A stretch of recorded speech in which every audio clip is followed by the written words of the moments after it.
이 시간에 주신 하나님의 말씀은 신약 누가복음 10장입니다.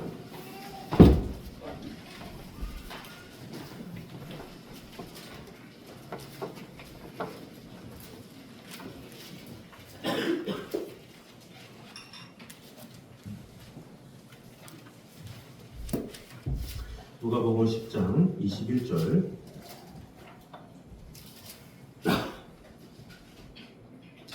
우리 신약 성경 110페이지입니다. 우리 한 목소리로 같이讀하겠습니다. 그때 예수께서 성령으로 기뻐하시며 이르시되 천지의 주제이신 아버지여 이것을 지혜롭고 슬기에 있는 자들에게는 숨기시고 어린아이들에게는 나타내심을 감사하나이다. 옳소이다. 이렇게 된 것이 아버지의 뜻이니이다. 아멘.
순종하는 마음 가지고 주님을 사랑하며 아버지 하나님의 크신 뜻 가운데 구하며 나아가는 우리 성도들의 삶이 되게 하여 주시옵소서. 우리를 지켜주시는 하나님의 은혜만이, 하나님의 사랑만이 가득 넘칠 수 있도록 주님 지켜주시고 평가주시고 우리와 함께 하시는 하나님의 은혜가 가득 임할 수 있도록 주님 지켜주시고 함께 하여 주시옵소서. 예수님의 이름으로 기도드립니다. 아멘. 우리 주지원 선생님 해외 2주 계신 동안에 음악만 열심히 하셨는데 아주 그냥 찬양대가 금년에 한 것 중에 가장 뜨겁고 귀한 찬양 감사합니다. 자, 오늘은 성령 강림절입니다. 그리고 다음 주는 삼위일체 주일입니다. 그래서 이 가정의 달에 이 성령 강림절과 삼위일체 주일이 함께 있다라는 것은 이 가정이 성령과 함께 할 때, 또 삼위일체 하나님과 함께 할 때 진정한 가정이 된다. 이것을 보여준다고 할 수가 있죠. 그래서 오늘 성령 강림절로 예배를 드리도록 하겠습니다. 오늘 수요일 예배 후에 전도가 있겠습니다. 자, 우리 옆사람 마음 한번 인사하도록 하겠습니다. 성령님을 환영합시다. 시작. 성령님을 환영합시다. 자, 제가 새가족 교육 때 자주 하는 얘기인데 예수님의 이름으로 기도합니다. 이렇게 기도를 하잖아요. 우리가 처음 시작 기도할 때는 하나님 아버지 이렇게 기도했다가 또 마지막에는 예수님의 이름으로 기도합니다 했다가 또 어떨 때는 성령님 이렇게 하면 혹시 하나님 아버지 이렇게 시작하면 예수님이 섭섭해하는 게 아닐까? 또 예수님의 이름으로 기도합니다 그러면 하나님 불렀다가 예수님 이름 불러서 하나님이 섭섭해하는 게 아닐까? 또 성령님 이야기하면 또 하나님하고 예수님이 섭섭해하는 거 아닐까? 이런 생각을 많이 하죠. 기존에 이제 신앙생활을 오래 하신 분들은 그럴 수가 있나라고 할 수 있지만 당연히 어떤 신앙의 어떤 깊이가 아니면 또 여러 가지 성경적인 거나 아직은 잘 이제 모르시는 경우는 많이 사실 헷갈려요. 사실 저도 목회자지만 아무리 그래도 강조하는 게 많잖아요. 예수만을 또 이야기하다가 또 어쩔 때는 또 성령님을 자꾸 얘기하고 또 그러다 보면 인간적인 생각으로 뭔가 치우치지 않았나 생각하지만 상관이 없죠. 다 하나님을 이야기하는 거예요. 하나님께서 예수님으로 또 예수님이 성령님으로 또 성령님이 하나님으로 이 삼위이시기 때문에 뭐 그것에 대한 자세한 거는 다음 주에 하겠지만 오늘도 성령 강림절이다. 그래서 성령님에 대해서 이야기를 한다고 해서 이 하나님과 예수님 강조 안 하면 그분들 섭섭해하지 않나 이런 생각하지 마시고 다 같은 하나님께 그런 울리는 것이다 라는 마음 가지고 이렇게 예배를 잘 하시면 되겠습니다.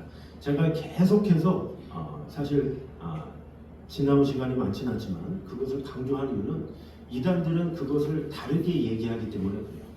하나님의 일이 따로 있고 예수님의 일이 따로 있고 성령의 일이 따로 있다. 따로 가르쳐요. 그래서 거기서 이단이 파생되는 거예요. 그런데 우리 기독교는 뭐가 다르냐? 하나님, 예수님, 성령님 모두 한 분이에요. 이것이 너무나도 중요해요. 이런 교리가 흔들리니까 이단들이 와가지고 친절하게 뭐 해요? 우리 뭐 하는데 같이 해요? 뭐 이러면 솔깃해가지고 갔다가 이제 거기는 하나님만 얘기하고 또 여호와 증인 같은 경우는 여호와만 얘기하고 그런 하나님 예수님을 선지자로 보기도 하고 뭐 이런 식으로 사람들을 혼미케 하는 경우가 있어요. 그래서 우리는 어떤 경우에도 성부, 성자, 성령 모두 다 하나님이시다라는 생각을 가져야 되고 또 그것이 성경에 써 있고 그리고 우리 또한 성령 강림주기다. 그러면 성령님을만 나타내는 그런 것이 아니라 하나님도 영광 돌리고 예수님도 영광 돌리는 함께 영광 돌리는 시간이다. 이렇게 보면 되겠습니다. 자, 그래서 이 하나님께서 구약 시대 때 아브라함아, 모세야 이렇게 나타나셨죠. 그러다가 이제 예수 그리스도 인간의 죄를 위해서 인간의 몸을 입고 이 땅에 오신 게 예수님이에요. 인카네이션이라고 하죠. 성육신에서 오신 거예요. 그러니까 하나님이신데 인간의 몸으로 이 땅에 오신 게 예수님이에요. 그러니까 예수님이 하나님이고 하나님이 예수님이에요. 동등하게 해야 돼요. 꼭 어떤 치우치면 절대로 안 됩니다. 하나님이 좀 더 우세해 이러면 안 돼요. 태초에 하나님이 계시니라. 창세기 1장 1절에 나오잖아요. 태초에 하나님이 천지를 창조하시니라. 그런데 요한복음 1장 1절에 보면 태초에 말씀이 계시니라. 이 말씀이 하나님과 함께 계셨으니 이 말씀은 곧 하나님이시니라 이렇게 말하죠. 그러면서 14절에 말씀이 육신이 되어 우리 가운데 거하심에 이렇게 말하고 있어요. 말씀이 육신이 되었다. 자, 태초에 말씀이 있었대요. 이 말씀이 하나님과 함께 있었는데 그 말씀이 하나님이 돼요. 그럼 말씀은 곧 하나님이죠. 근데 그 말씀이 육신이 되어 이 땅에 왔대요. 그게 예수님이잖아요.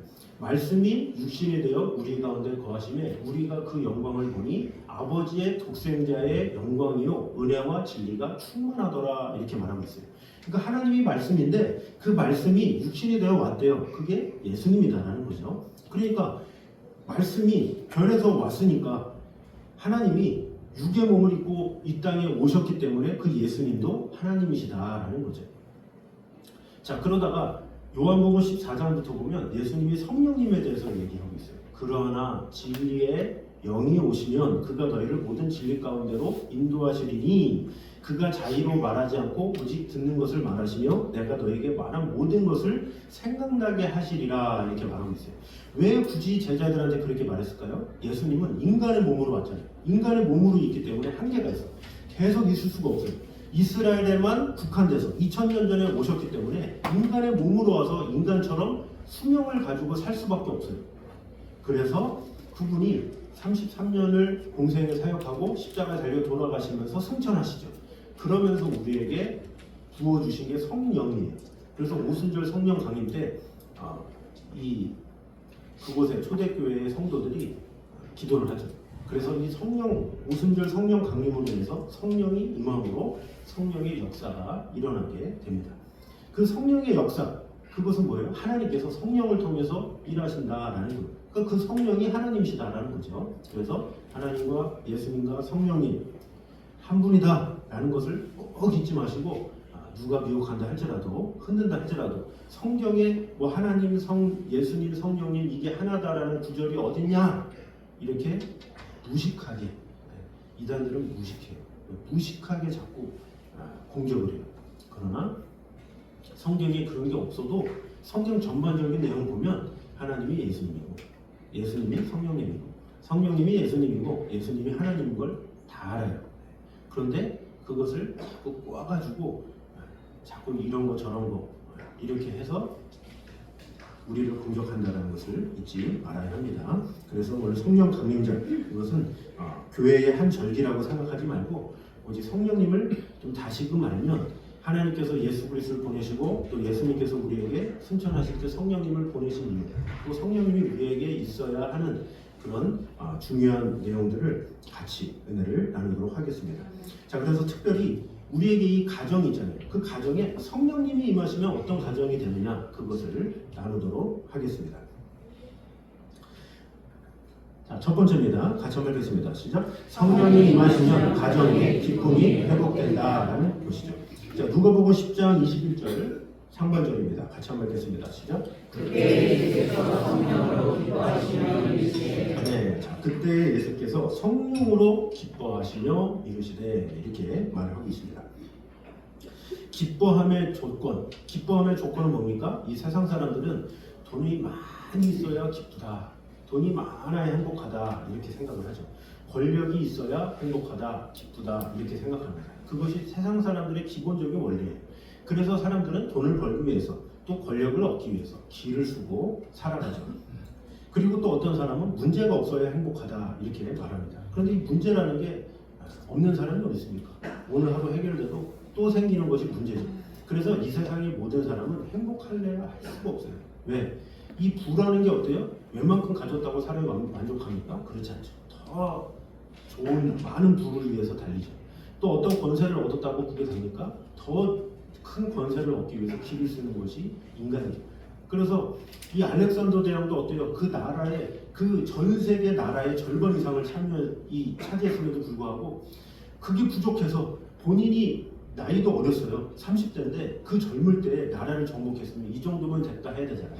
근데 알렉산더도 그렇고 징기스칸도 그렇고 더 많은 땅을 얻기 위해서 기를 쓰다가 결국에는 병으로 또 욕심으로 죽고 말았다라는 거죠. 그러니까 인간은 근본적으로 행복할 수가 없어요. 기쁠 수가 없어요. 문제가 생기면 또 하나 생기고 또 하나 생기고 또 하나 생기고 계속 생기기 때문에 인간은 도저히 기쁠 수가 없다라는 거죠. 또 지금 이스라엘 사람들 지금 예수님이 기뻐하셨다고 그러지만 그 당시에 이 초대교회나 아니면 이 모든 교회의 기쁨을 말하는데 그 당시 때의 기쁨, 오늘날의 기쁨과는 차이가 있죠. 오늘날에는 어때요? 문명이 발달했어요. 이 문명이 발달해서 기쁠 수 있는 게 많아요. 그죠? 스마트폰만 있어도 기쁘잖아요. 좋은 TV만 봐도 편하고, 좋은 소파에, 넓은 소파에 누워가지고 과일 깎아 먹고 그러면 아주 편하고 행복하다고 할 수 있잖아요. 그런데 어떤 그런 기쁨조차가 사실 이 사람들이 있습니까? 사실 예수님 시절에 이 기쁨이라는 것은 있을 수가 없어요. 왜냐? 환경 자체가 로마의 압제 시대에 있어요. 우리나라 일제 시대 때 행복하고 기쁜 사람이 있었습니까? 얼마나 그 일본의 압제로 얼마나 힘들고 어렵게 싸웠습니까? 그런데 거기서 기뻐한다? 쉽지 않은 일이에요. 옷도 마찬가지죠. 이들이 뭐 옷이나 제대로 있습니까? 날씨나 제대로 도와줍니까? 전혀 그렇지 않죠. 전혀 기뻐할 수 없는 상황이다라는 거죠. 근데 예수님은 이렇게 말씀하시는 거예요. 처음에 성령으로 기뻐하시며 이르시되 이렇게 말하는 거예요. 그러니까 예수님도 성령으로 말미암아 기뻐하셨다라는 것은 우리에게도 성령으로 말미암아 기뻐할 수 있을 것이다. 이것을 말하고 있는 것이죠. 그래서 우리의 가정도 마찬가지예요. 웃음을 잃어버렸다. 이것은 단지 우리 가정이 바빠서가 아니라 영적인 기쁨이 사라지면 우울할 수밖에 없다라는 것이죠. 그래서 요즘에 어떻습니까? 어떤 집은 크고 화려하고 좋은데 이 서로 가족들끼리 식사하러 모이면 서로 핸드폰만 해요. 서로 정보 교환도 별로 없어. 그냥 앉아가지고 또 서로 바빠가지고 각자 먹잖아요. 따로따로 먹고 누구 먹고 이렇게 헤어지고 그 먹고 사는 데만 너무 극한돼 있는 거예요. 서로 교제하기보다는 어떻게 지냈는지 또 어떻게 했는지 이런 걸 나눠야 되는데 그게 아니라 먹었냐 안 먹었냐? 먹었어? 그럼 안 먹었어? 그럼 먹어. 뭐 이런 식으로 먹었느냐 안 먹었느냐 이런 거만 따지는 것이 오늘날의 세상이죠. 그러나 이 반대로 또 어떤 가정이 있습니까? 배체가 아무리 발달해도 서로 웃으면서 대화하는 그런 가정들이 있습니다. 행복은 크기에 있는 것이 아니라 관계에 있는 것이죠. 옛날 어느 나라에 한 왕이 있었다고 합니다. 부하신 모든 것을 다 가졌는데 이 왕의 고민은 뭐냐? 행복이 없는 거예요. 이상하다. 내가 이 나라의 왕이고 부장 모든 것을 가졌는데 왜 나는 불행할까? 그래서 행복을 찾지 못해서 너무 괴로운 나머지 충실한 신하를 불렀어요. 그래서 충실한 신하를 불러서 명령을 내렸어요. 여기에서 가장 행복한 사람을 네가 나에게 행복을 줘라. 그래서 이 행복을 나에게 주면 행복이 어떤 것이냐라는 것을 알려주면 내가 너에게 또다시 굉장한 부를 주겠지만 네가 나에게 행복을 주지 않으면 네 목은 달아나게 될 것이다. 이렇게 명령을 했다고 하죠. 그래서 신하는 이 지혜를 냈어요. 지혜를 냈는데 어떤 지혜를 냈느냐? 왕이시여, 행복을 얻기 원한다면 정말로 행복한 사람의 속옷을 입으면 됩니다. 그러면 왕이 행복해질 수 있습니다. 이렇게 말했다고 하죠. 그래서 왕이 그래? 그러면 이 세상에서 가장 행복한 사람의 속옷을 가져와라. 이렇게 명령을 했다고 하죠. 그래서 그 신하가 이게 전국을 돌면서 그래도 가장 부유하고 가장 뭔가 권력이 있다고 하는 사람을 찾아갔어요. 그래서 자초지종을 설명한 다음에 속옷을 주십시오 이렇게 딱 얘기했다고 해요. 그랬더니 그 부자가 하는 말이 제 속옷은 다 드릴 수 있습니다. 그런데 중요한 것은 제가 행복하지 않습니다. 이렇게 말했대요. 그러니까 좀 그렇잖아요. 속옷은 주는데 행복하지 않은 사람의 속옷을 주면 안 되잖아요. 그래서 또다시 그 신하가 전국 방방곡곡을 찾아 헤맸다라는 거죠. 이 집도 다니고 저 집도 다니고 막 다니는데 어느 산골짜기, 어느 교통도 불편한 그런 곳에 어떤 불빛이 딱 있는데 그 불빛도 이 가정에 어떤 전등도 없어서 이 촛불로 이렇게 겨우 킨 그런 집이었는데 막 가정이 아주 행복하게 막 이렇게 대화를 하더라고요. 그래서 너무 행복해 보이니까 계속해서 듣는데 이 밥 먹는 시간이 1시간이 넘고 2시간이 됐는데도 뭐 이렇게 대화가 말을 시간이 없다라는 거예요. 그래서 찾아가서 저 가정이야말로 정말로 행복한 사람들이구나 하고 찾아가서 이야기를 했대요. 똑똑똑 하면서 자초지종을 설명했다고 하죠. 그러면서 죄송하지만 좀 속옷을 주시면 감사하겠습니다. 제가 살해하겠습니다 라고 얘기했더니 그 가족들이 하는 말이 그런데 어떡하죠? 저희들은 속옷이 없는데요. 이렇게 말했다고 하죠. 그러니까 그분들은 속옷을 살 돈도 없어가지고 그냥 걸치는 그런 사람들로 이었다라는 거죠. 그렇게 가난한데 그들은 행복했다라는 거예요. 여기서 말하는 게 뭐예요? 행복의 크기는 소유가 아니다라는 것입니다. 가족끼리의 관계가 깊으니까 행복을 누리게 된다라는 것입니다.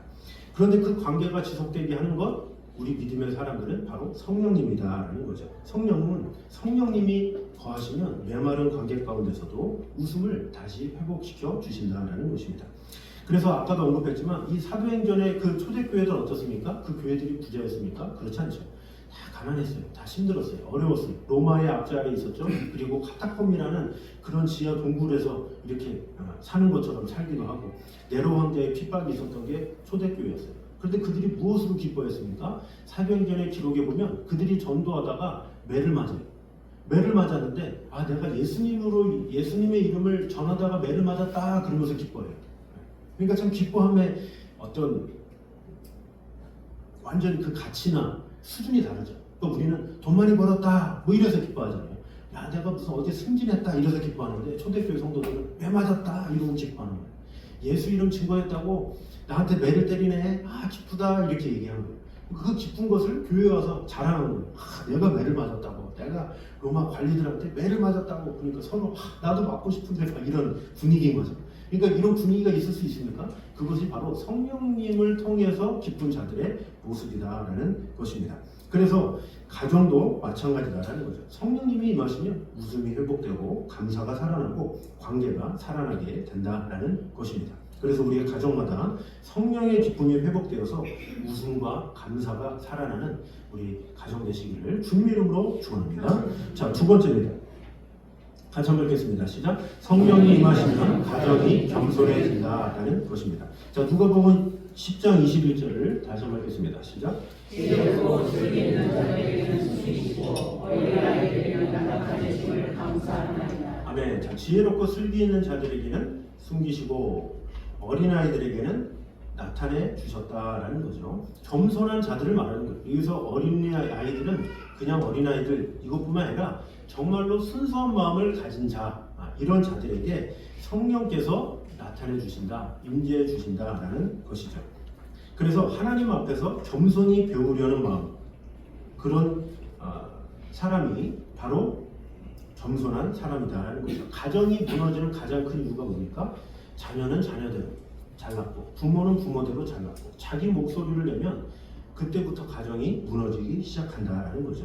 그래서 대화가 싸움이 되고 관계가 멀어지죠. 자기 생각만 주장하니까 어른은 어른대로 라떼를 얘기하죠. 라떼는 말이야 그러면서 뭐 자녀들한테 막 과거를 얘기하고 자녀들은 지금은 말이야 이거 말하잖아요. 지금 당장은 뭐 시대가 바뀌었어요 막 얘기를 하고. 그러니까 자녀는 자녀대로, 부모는 부모대로 자기 고집을 하니까 하나가 될 수 없다라는 거죠. 그러나 성령이 임하시면 어떻게 됩니까? 사람이 부드러워진다라는 것이죠. 내 주장보다 하나님의 뜻을 먼저 구하게 됩니다. 그래서 이 성령은 교만한 마음을 낮추시고 서로를 품게 해준다라는 것이죠. 그래서 가정 상담하는 분들의 이야기를 들어보면 다툼의 어떤 시작, 어떤 대부분의 문제의 시작이 뭐냐? 바로 말투에서 나온다고 해요. 그래서 사소한 말 한마디가 쌓여서 관계를 무너뜨리게 되는 것입니다. 그런데 사람이 은혜를 받으면 어때요? 할렐루야 그러면서 목소리가 바뀌어요. 그 말투나 이런 것이 친절해지고 더 사랑을 하게 된다라는 것이죠. 그래서 같은 상황임에도 불구하고 부드럽게 말하게 된다라는 거죠. 그래서 성령은 우리의 셔와 태도를 변화시키는 그런 일이 있다라는 거죠. 뭐 저도 이게 형제잖아요. 그 형제인데 제 형님이 이제 제 자녀랑 나이가 비슷해요. 근데 자녀를 기르다가 보면 이제 어려움을 가끔 호소를 해요. 그래서 어느 날은 너무 열이 받아가지고 딸을 창밖으로 던지려고 했대요. 그래가지고 무슨 말이야 막 그러면서 이제 서로 대화하다가 이제 웃으면서 이제 얘기를 한 거죠. 그러면서 제가 이제 제 형님이 결혼할 때 그랬어요. 그 조건이 성당에 다니는 것을 조건으로 한테 결혼을 한 케이스예요. 그러다 보니까 어쩔 수 없이 성당에 다녀요. 어쩔 수 없이. 그런데 그러다가 이제 책 쓰고 뭐 이런 관련된 일을 하다가 기독교 책을 보게 됐어요. 근데 그 기독교 책을 보게 되는데 너무 은혜와 감동과 충만함을 입은 거예요. 그래서 이게 진리다. 이것을 깨닫고 뭔가 그때부터 하나님에 대해서 진짜 예수님에 대해서 성령님에 대해서 그런 이야기를 했어요. 저한테 오히려 얘기를 하는 거예요. 그래서 제가 그 친형하고 만나면 책에 대한 이야기를 많이 하거든요. 적어도 한 3권, 4권 서로 나누면서 어떤 책이 좋은지 정보도 교환하고 이렇게 하는데 그 중에 책에 대한 정보를 하다가 갑자기 그 형님이 그렇게 기독교에 대한 좋은 이야기와 막 이렇게 얘기를 하길래 제가 얘기를 했어요. 그래서 성령님이 계심으로 함께 하심으로 가정이 하나가 될 수 있고 더 따뜻한 가정이 될 수 있어 라고 하면서 성령님을 의지하는 마음으로 우리 자녀들을 더 한번 이해해주고 더 품어주고 좀 더 많이 들어주면 어떨까라면서 뭐 형제지만 간지럽지만 이렇게 이야기를 해줬어요. 이렇게 이야기를 하고 나서 어떻게 됐을까요? 그 자녀는 변한 게 없어. 자녀는 변한 게 없는데 그 형의 태도가 바뀌니까 그 가정이 상당히 뭔가 하나가 되는 느낌, 뭔가 소통이 되는 느낌, 그것을 받았다라는 거죠. 그러니까 한 명이 어떻게 돼요? 겸손한 마음 가지고 손을 내미니까 그 가정이 온전히 회복되게 되었다라는 것이죠. 그래서 이 성령은 우리의 혀와 태도를 변화시키는 힘이 있다라는 것입니다. 탕자의 비유를 보면 누가복음 15장에 나오잖아요. 근데 거기서 아버지가 많은 재산을 갖고 있어요. 근데 그 많은 재산을 갖고 있는데 갑자기 둘째 아들이 재산을 달래요. 자, 오늘날에도 그렇지만 오늘날에는 뭐 그렇게 생각하진 않지만 그 당시 때 이스라엘에서 아직 아버지가 죽지도 않았는데 또 죽기 직전도 아닌데 재산을 달라? 있을 수 없는 일이에요. 이거 배은망덕함의 최악이에요. 그런데 그럼에도 불구하고 이 탕자는 아버지에게 재산을 요구하죠. 절반을 주세요. 딱 얘기했어요. 그럼 보통의 아버지는 주지 말아야죠. 그러나 그 아버지는 줘요. 왜? 아버지는 겸손했기 때문에. 탕자는 교만했기 때문에 그 아버지의 돈을 가지죠. 그리고 나서 어떻게 돼요? 화른방탕하게 살아요. 자기 마음대로 자기 뜻대로 막 살다가 어때요? 재산을 다 잃어버려요. 다 잃어버리니까 어때요? 사람이 모든 걸 다 잃어버리면 겸손해지거든요. 그래서 이 둘째 아들이 모든 것을 다 잃어버렸으니까 그가 무슨 고백을 하느냐? 나는 이제 돈도 없고 아무것도 없구나. 나는 돼지가 먹던 쥐염 열매나 먹어야 되는구나 라고 하면서 아예 최악까지 내려간 거예요. 최악까지 다 내려가서 더 이상 갈 데가 없는 거예요. 그래서 어때요? 이제 교만이 다 사라지고 겸손한 마음 가지고 아버지께로 갔죠. 근데 아버지는 어때요? 원래 겸손하잖아요. 그래서 아들을 부둥켜 안고 울면서 살찐 송아지를 잡아라 라고 하면서 잔치를 베풀죠. 자, 둘째가 겸손해지니까 어때요? 가정의 회복이 이루어졌다는 거죠. 교만했기 때문에 분열이 일어났지만 겸손이 이루어지자 하나가 되었다라는 것입니다. 이렇게 성령은 무너진 관계 속에서도 다시 사람을 겸손하게 만들고 화해를 이루시는 분입니다. 또 반대로 내가 나에게 교만함이 있다? 그러면 내게 성령님이 있나? 이것을 점검해 봐야 돼요. 그래서 내가 성령님의 충만함을 이루면 겸손해지는 거예요. 낮아지는 거예요. 다른 사람을 위해 주는 거죠. 다른 사람의 이야기를 들어주는 거예요. 이해해주고 그를 품어주는 거죠. 그러나 내 안에 교만함이 가득하면 내가 최고인 거예요. 내 말이 법이고 내 말이 진리고 이렇게 될 수밖에 없다는 것입니다. 그러므로 우리 가정 가운데 성령께서 임하셔서 교만은 무너지게 하시고 또 서로를 이해하고 돕는 겸손한 마음이 되므로 말미암아 여러분의 그런 식사 모임이 앞으로 또 계속해서 식사는 하잖아요. 가정에서 계속 하잖아요. 그래서 이왕이면 이 자리에 있는 분들이 어떻게 보면 제사장이에요. 하나님께서 제사장으로 부르셨어. 그럼 여러분이 먼저 그 가정의 분위기를 조성해야 돼요. 바쁘다 할지라도 우리 같이 모이십시다. 같이 모여서 같이 식사합시다.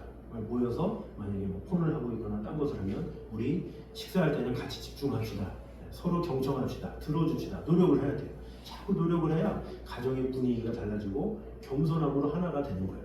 그래서 그저 가정에게 명목만 유지하는 이런 것이 가정이 아니라 그 가정이 정말로 겸손한 마음으로 서로가 서로를 들어주고 서로 이해해주고 서로 웃어주고 서로 보듬어주고 이렇게 한다면 정말로 하나님께서 기뻐하시는 가정들이 될 줄 믿습니다. 그래서 이 가정의 달, 이 성령의 충만함으로 우리의 가정이 정말로 복된 가정, 하나님의 영광만 드러내는 가정이 되시기를 주님의 이름으로 축원합니다. 자, 마지막 세 번째입니다.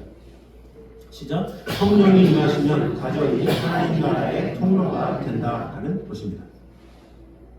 자, 누가복음 10장 21절 후반에 다시 한번 읽겠습니다. 시작. 지혜롭고 슬기 있는 자들에게는 숨기시고 어린 아이들에게는 나타내심을 감사하나이다. 자, 여기 보니까 슬기 있는 자에게는 숨기시고 어린 아이들에게는 나타내심을 감사하나이다 이렇게 말을 하고 있습니다. 그래서 성령은 단지 우리를 감동시키는 분이 아니라 우리의 가정을 하나님 나라의 통로로 변화시키는 분이시다라는 것입니다. 그래서 이 가정은 단순히 함께 사는 공간이 아니죠. 믿음이 흘러가는 자리입니다. 그래서 부모의 신앙은 자녀에게 전달된다는 사실을 알아야 합니다. 가정의 분위기는 다음 세대를 만들죠. 그래서 이 부모가 올바른 식사예절, 올바른 모습 이것을 보여주면 자녀는 자연스럽게 변화되게 될 수밖에 없다는 거죠. 그래서 이 오늘날에 다음 세대가 흔들리는 그 이유 뭐냐? 이 부모 세대가 믿음으로 하지 못했기 때문에. 그러니까 오늘날 이 한국 교회에 다음 세대가 많이 무너져요. 이 다음 세대가 없는 교회가 많다고 그랬잖아요. 그 이유가 뭐냐? 아이들 잘못이 아니다라는 거죠. 부모 잘못인 거예요. 부모가 믿음으로 하나님의 뜻대로 하나님의 사랑으로 이렇게 했어야 되는데 그렇지 못하니까 자녀들이 그것을 믿음의 모습을 보지 못하니까 하나님을 떠날 수밖에 없다라는 것이죠. 그래서 이 오늘날 다음 세대가 흔들리는 이유는 세상이 강해서가 아니라 우리가 믿음으로 행하지 않았기 때문에 일어난 일이다라는 것을 알아야 합니다. 그러나 성령이 임하시면 어떻게 되느냐? 가정 안에 예배가 살아나고 하나됨이 살아나고 하나님의 역사가 일어나게 된다라는 것이죠. 기도가 살아나고 말씀의 대화가 살아나게 된다라는 거죠. 그래서 어떤 자녀들이 부모가 믿음이 있다고 다 교회 잘 다니느냐 변화되느냐 그렇지 않아요. 그게 아니라 그런 신앙인의 모습 정말로 성령님의 충만한 그런 삶을 살 때 자녀들이 감동을 하고 그런 삶을 배우려고 합니다. 그래서 말보다 삶이 더 강한 교육이 중요하다는 거죠. 삶이 더 중요한 거예요. 삶으로 보여주는 것만큼 확실한 게 없습니다. 그래서 성령은 우리의 말뿐만이 아니라 삶을 변화시켜 주시죠. 그래서 성령 충만함을 입으면 우리의 삶을 변화시켜 주시고 주위를 변화시켜 주시는 것입니다. 디모데가 어땠습니까? 이 사도 바울의 제자잖아요. 근데 그 디모데가 아주 믿음의 가정에서 자랐어요. 외조모 로이스, 어머니 유니게의 믿음을 보고 자란 것이죠. 그 믿음을 보고 자라면 그 보고 자란 것은 변함이 없다라는 것이죠. 그래서 한 가정의 믿음이 한 시대를 살릴 수 있다라는 것입니다. 가정은 작은 교회죠. 그리고 성령은 그 작은 교회를 살리시는 분입니다. 그래서 우리가 가정마다 성령이 충만하게 임하게 됨으로 인해서 하나님 나라가 나타날 때 우리의 모습을 통해서 자녀들도 그 모습을 보고 배우고 또 그 모습들이 교회 안에서 사회 안에서 전파가 되어야 된다는 거죠. 그래서 성령의 충만한 모습을 가진 사람들은 어때요? 가정에서 하나님과 교제하기 때문에 직장에 가서도 신우회를 조직한다거나 아니면 기도 모임을 만든다거나 해서 같이 기도를 하는 거예요. 왜? 그것이 가장 중요한 것임을 알기 때문에. 그런 회사는 되게 서로 존중하죠. 직원끼리 서로 위하고 서로 사랑하고 아끼고 그래서 직장에서도 그렇게 신우회를 조직하면서 이렇게 하는 거예요. 그래서 가정에서의 뜨거움이 그만큼 중요한 거예요. 가정에서 충만함을 가져야 그 충만함을 전할 수가 있어요. 그래서 우리가 다니엘 기도회나 이런 데 보면 간증자들이 유명한 CEO나 사장님들 막 나오잖아요. 근데 거기서 말하는 게 뭐예요? 먼저 본인이 하나님의 은혜를 충만히 받으니까 성령을 경험하니까 직원들에게 이 사랑을 전해야 되는데 하면서 예배를 시작하잖아요. 근데 그만큼 예배를 중요시하고 그 예배 가운데 하나님의 함께 하심을 경험하게 하는 것 그런 모습을 보이는 것은 너무나도 중요하다라는 것입니다. 그래서 우리가 내가 먼저 성령이 임할 때 가정이 바뀐다라는 사실을 꼭 기억하므로 우리가 바뀌어야 된다 할 때 누구를 생각하지 말고 주님 내가 변하게 하여 주시옵소서 내가 성령의 충만함을 입게 하여 주시옵소서 이렇게 나 한 사람을 통해서 가정이 바뀐다라는 생각을 가지고 내가 하나님의 제사장으로 부름을 받았다라는 생각을 가지고 나 한 사람으로 말미암아 우리 가정이 이 나라가 이 민족이 변하게 하여 주시옵소서 그런 마음으로 살아가는 저는 되시기를 주님의 이름으로 축원합니다. 자 우리 결론 맺겠습니다. 시작. 성령이 임하시면 가정의 기쁨이 회복된다 하는 것이죠. 자, 관계가 지속되게 하는 것, 그것이 성령이고 또 성령은 메마른 관계 속에서 다시 웃음을 회복시키는 분이십니다. 그래서 성령님으로 말미암아 웃음이 회복되는 가정이 되면 좋겠습니다. 두 번째입니다. 시작. 성령이 임하시면 가정이 겸손해진다는 것입니다. 자, 성령은 무너진 관계 속에서도 다시 사람을 겸손하게 만들고 또 화해를 이루시는 분이십니다.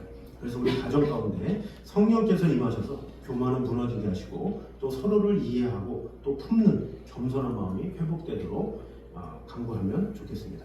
세 번째입니다. 시작. 성령이 임하시면 가정이 하나님 나라의 통로가 된다는 것입니다. 성령님은 우리의 말뿐만이 아니라 우리의 삶을 변화시켜 주시는 분이시죠. 성령 충만을 입으면 우리의 삶을 변화시켜 주시고 주의를 변화시켜 주십니다. 그래서 이 성령 강림절, 이것은 과거의 사건을 기념하는 날이 아닙니다. 오늘도 우리의 가정 가운데 성령께서 임하시기를 사모하는 날이 바로 성령 강림절입니다. 메마른 마음 위에, 지친 관계 위에, 다음 세대 위에 성령의 은혜가 다시 부어지기를 소망하는 마음으로, 그래서 우리 개인과 가정과 교회 위에 성령의 기쁨과 회복의 능력이 충만하게 임하게 되시기를 주님의 이름으로 축원합니다. 자, 오늘 시간에 성령님 오셨네. 우리 같이 가사 생각하면서 같이 찬양하도록 하겠습니다.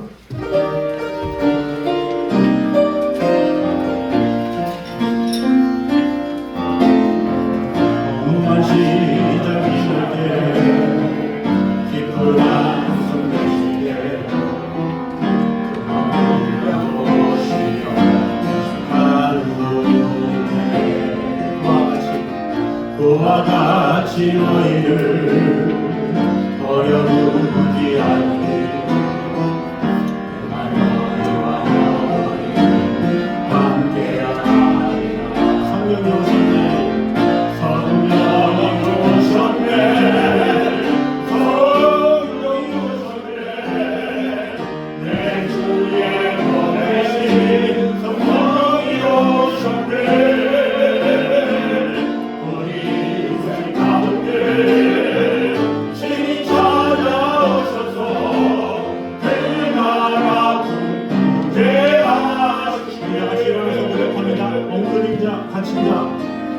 오늘린 나 바친다 자유함이 온다. 이날도 나의 성령이 계시네. 주의 영이 계신 곳에 참 자유가 있네. 주의 영이신 성령이 오셨네. 성령이 오셨네. 성령이 오셨네. 성령이 오셨네. 내 주에 보내신 성령이 오셨네. 우리 인생 가운데 진히 찾아오셔서 그 나라 꿈꾸게 하시네. 성령이 오셨네. 성령이 오셨네.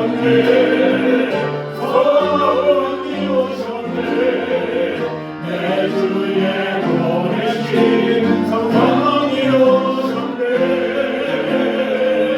우리 인생 가운데 친히 찾아오셔서 그 나라 꿈꾸게 하시네. 그 나라 꿈꾸게 하시네.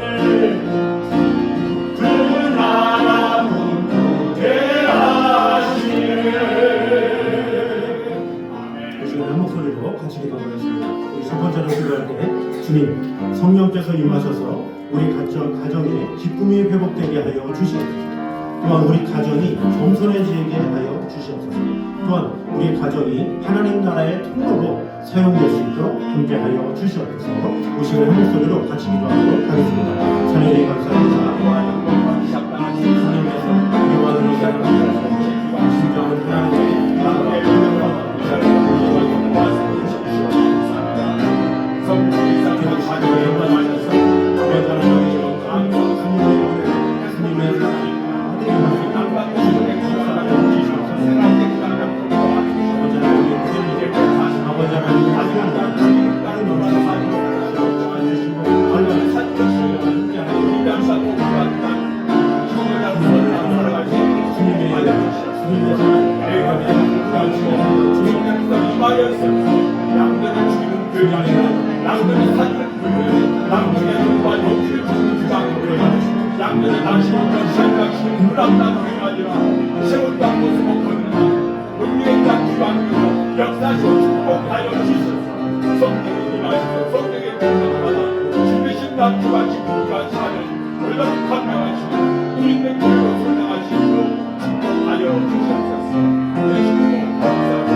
성령님이 임하실 때 가정이 살아난다라고 우리에게 은혜 주심에 감사합니다. 메마르고 지친 우리의 마음 가운데 성령의 새바람을 불어넣어 주시옵소서. 웃음을 잃어버린 가정마다 기쁨을 회복시켜 주시고 대화가 끊어진 가정마다 사랑의 대화가 다시 이어지게 하여 주시옵소서. 우리 안에 있는 교만과 상처와 고집을 내려놓게 하시고 성령께서 우리의 마음을 부드럽게 만져주셔서 서로를 이해하고 품어주는 가정이 되게 하여 주시옵소서. 말로 상처 주는 자가 아니라 위로하고 세워주는 믿음의 가족들이 되게 하여 주시옵소서. 특별히 다음 세대를 위하여 기도합니다. 우리의 자녀들이 세상의 가치관에 흔들리지 않게 하시고 가정을 통해 믿음을 배우게 하시고 부모의 삶 속에서 하나님을 보게 하여 주시옵소서. 가정마다 예배가 살아나게 하시고 기도가 살아나게 하시고 말씀이 살아 움직이게 하여 주시옵소서. 우리 교회 또한 성령 충만한 공동체가 되게 하여 주셔서 지친 영혼들을 살리고 회복시키는 교회가 되게 하여 주시고 가정마다 하나님 나라를 나타내는 통로로 사용하여 주시옵소서. 이 시간 정성 다해 드린 예물을 기쁘게 받아주시고 드리는 손길마다 은혜로 채워 주시옵소서. 이 모든 말씀을 통해 우리를 살리시고 회복시켜 주시는 아버지 하나님의 영광을 위해서 온전히 살아가게 하여 주시옵소서. 이제는 우리 주 예수 그리스도의 은혜와 아버지 하나님의 무한하신 사랑하심과 성령님의 위로와 교통하심이 메마른 마음과 가정 가운데 성령의 기쁨과 회복을 사모하며 겸손한 마음으로 하나님 나라를 이어가기를 결단하기 원하는 이래저래 이 자리에 있는 모든 성도들과 그 가정과 자녀들 위해 이제부터 여기까지 함께 있기를 간절히 축원하옵나이다. 아멘.